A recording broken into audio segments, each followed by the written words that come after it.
Hello everyone, it's Angelika Kargulewicz, clinical nutritionist, and today we will talk about labels which we can find on the food products and how to properly read them. I often hear people saying that if something like some food product is on the market or on the shop shelf, it means that this is a healthy choice for us. But is it like that in the reality?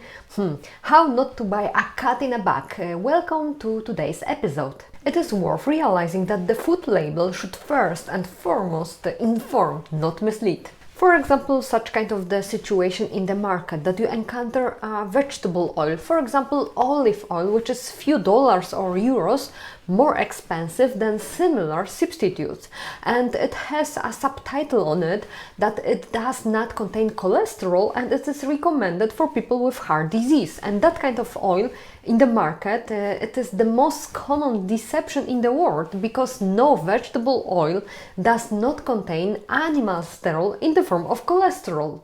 Another situation, for example, food products with the inscription slim or fitness, but are they really? It is worth reading the label of those products, because only the fact that they add, for example, amaranth or chia seeds does not make it a product with a high nutritional value.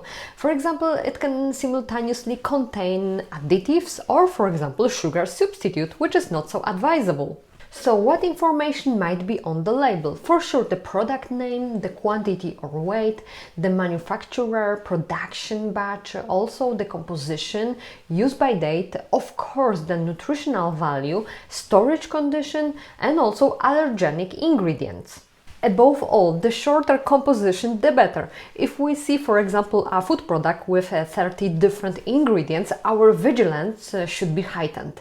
And when reading the composition, what comes first is usually in the largest quantities in a given food product. So for example, if we buy a juice or for example a yogurt in which the first ingredient is sugar, we should think twice about choosing such kind of food product. Another important aspect is the amount of the sugar. And for example, when it comes to juices or for example soft drinks, the appropriate reading is very important, as the value is usually given per 100 milliliters. So for example, if we have 12 grams of the monosaccharides in 100 milliliters, so for example by ingesting a 500 milliliter bottle, we supply our body with as much as 60 grams of the sugar, which is an equivalent of 12 teaspoons of the sugar. Beware of caramel, malt or for example molasses content not only in the soft drinks but also in a food product like bread, and these ingredients are also a sugar.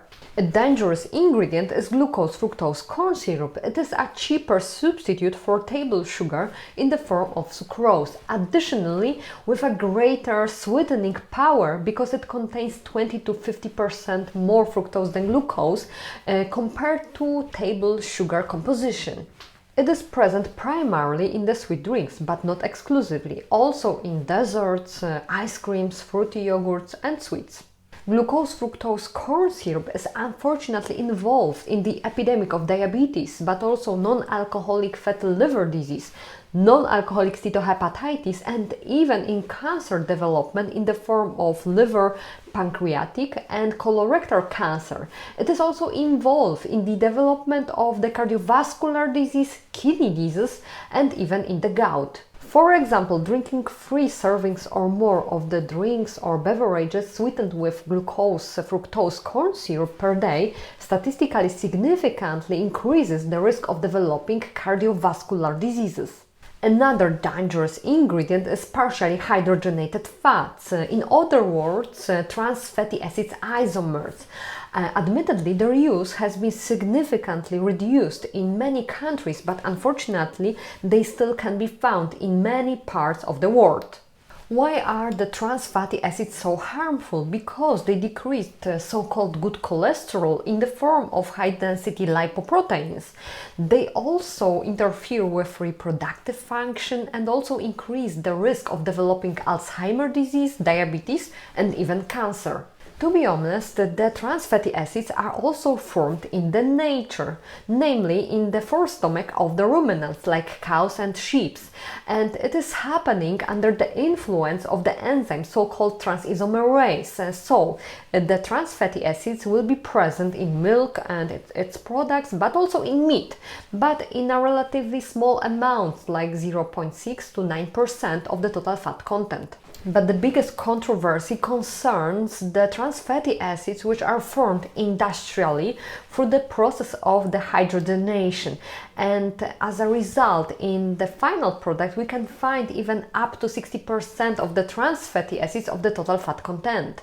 And what information on the label suggests the trans fatty acid content? For example, partially hydrogenated palm kernel fat, or for example vegetable oil, vegetable fats partially hydrogenated. Another description is partially hydrogenated fats in varying proportions, for example soy, coconut or rapeseed. And if you find the description like completely hydrogenated fat, it means that it is trans fatty acid free because it contains just saturated fatty acids which are completely different than trans fatty acids. And where we can find them, these trans fatty acids, mostly in cakes, in biscuits, sweets and also bars, chocolates, ready-made tortillas and other ready meals, but also even in peanut butter. And it is worth to mention that their consumption should be as low as possible. We should also be aware of some ingredients which act like an odor and taste enhancers, for example in the form of monosodium glutamate, which enhances and imparts a characteristic umami aftertaste to some food, sometimes described as meaty vegetable or mushroom. In susceptible people, it can cause what is known as Chinese restaurant syndrome, and symptoms include headaches, stomach ache, flushing of the skin, nausea and also sweating. And symptoms usually appear up to 20 minutes after consumption and disappear within 2 hours. There are indications that excess of monosodium glutamate may affect the signaling pathways of important adipokine leptin and thereby to affect the sensation of hunger and satiety, predisposing to increased appetite. The monosodium glutamate is even used in a treatment of anorexia of old age, and it is very important, especially nowadays when we experience excessive cases of the obesity, and these ingredients definitely will not help. Unfortunately, glutamate is usually found in food products of low nutritional value, for example with high amounts of trans fatty acids or saturated fatty acids and other undesirable ingredients, thus increasing the cravings for these foods. What is important that glutamate should be avoided by pregnant women because it crosses the placental barrier and may increase the susceptibility of the fetus to the toxic effects. It is also advisable to limit the consumption of the food products which contain, for example, maltodextrins, which are used as a filler and thickener. Also, for example, carboxymethylcellulose, which is used as an emulsifier, and also carrageenan, which is a gelling and thickening agent. It is also not advisable to consume the excessive amounts of the food product with the xanthan gum. But why? The evidence shows that these ingredients may have a detrimental effect on the intestinal microbiota, and they may also increase the susceptibility of the intestinal epithelium to the damage, and it is very good to avoid them, which is a legitimate prevention of the inflammatory bowel diseases. Another ingredient we should be aware of is phosphates. But why? Because phosphorus intake, especially in European countries, is quite high and particularly undesirable for people with chronic kidney disease. Excess phosphorus in the people with renal failure reduces the concentration of the calcium in the blood by precipitating the calcium phosphorus salts that are deposited in the muscles, heart and also in blood vessels.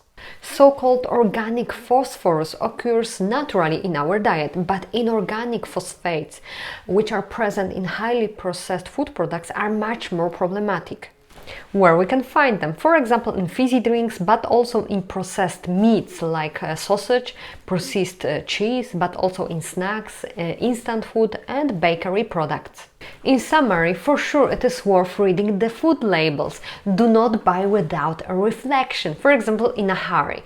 What should we avoid? For sure the sugar, especially in excessive amounts, glucose-fructose corn syrup, partially hydrogenated fats, and also inorganic phosphates, maltodextrin, carboxymethylcellulose, or for example monosodium glutamate, especially in hypersensitive individuals. Thank you for watching my video. If you like it, please leave the thumbs up and subscribe the channel. Do not forget about it. You can also leave your comment in the section of the comments, and I hope that we see each other in the next episode.